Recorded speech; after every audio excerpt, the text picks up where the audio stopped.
Alytaus gido video peržiūros perkopė 1 milijoną. Alytaus gidas – populiariausias portalas Dzūkijoje.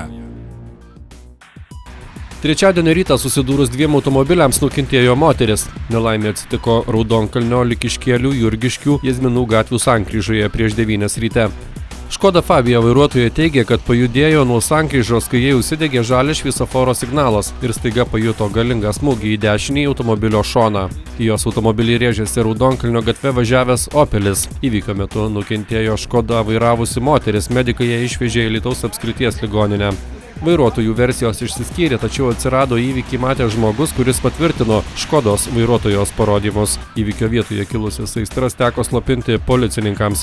Nelaimės metu smarkiai apgadinti abu automobiliai. Į eismo įvykio vietą atskubėjęs Škoda Fabia vairuotojos vyras sako, kad automobilis neremontuotinas ir pasidžiaugė tik tuo, kad nelaimė įvyko po to, kai jo žmona nuvežė vaiką į darželį.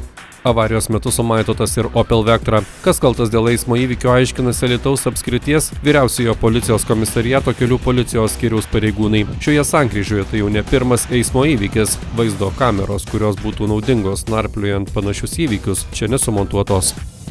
Alytaus gidas – populiariausias portalas Dzūkijoje.